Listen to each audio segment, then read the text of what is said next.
A lazy person. Once, in a small village, there lived a poor man.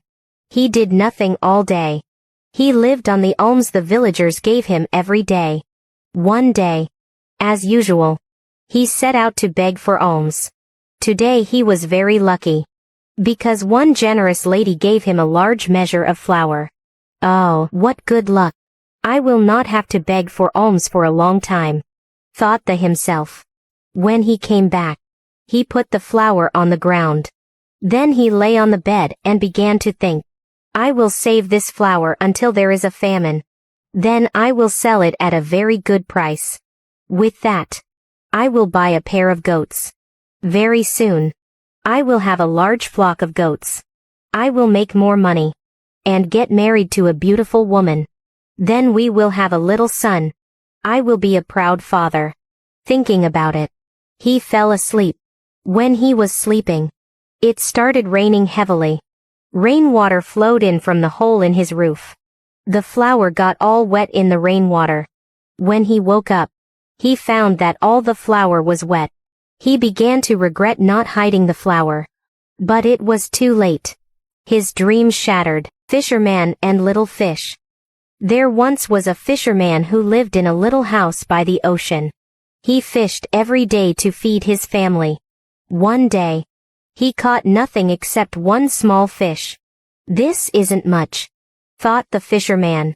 But it's better than nothing. The little fish hopped around in the net, and cried out to the fisherman. Please return me to the water.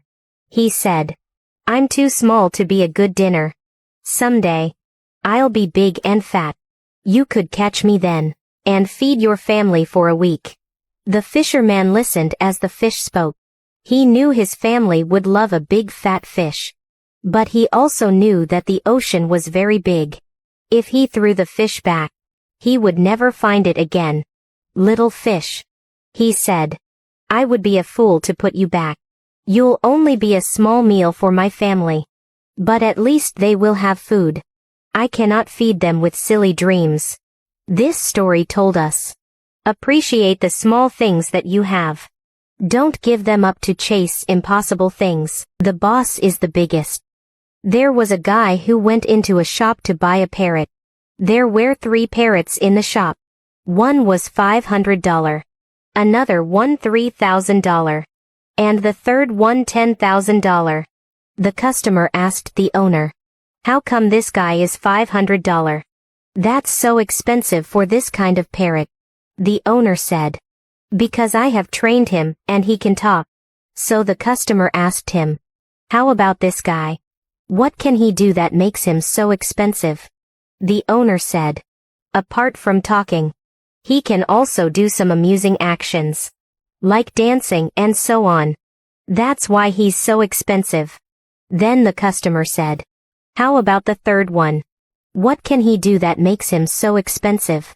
The owner of the shop said, I don't know. Normally, I have never heard him talk, nor dance, nor whistle, nor sing. Nothing at all. But the other 2 call him the boss. Rapunzel. Once upon a time, there lived a young couple in a village. The young couple prayed every day that they might have a baby. One day, an old woman moved into the house next door. The old woman raised lettuce that looked very tasty and delicious. The young wife wanted to eat the lettuce from next door, and she constantly pestered her husband to let her eat that mouth-watering lettuce. Dear, I want to have that lettuce. Without knowing what else to do, the husband crept next door and stole the old woman's lettuce. However, the woman next door was a witch, and she noticed that the husband of her neighbor had stolen the lettuce. The witch said, you dare to steal another's lettuce. You deserve to be punished. The husband said, I am sorry, but my wife wants to have the lettuce very much. The witch said, is that so? Then you can take as much as you want. But there is a condition. The husband asked, what is it? The witch said, if a baby is born, you have to give me the child. After a while, His wife got pregnant and gave birth to a pretty girl. The witch swiftly crept off with the baby girl and disappeared into the forest.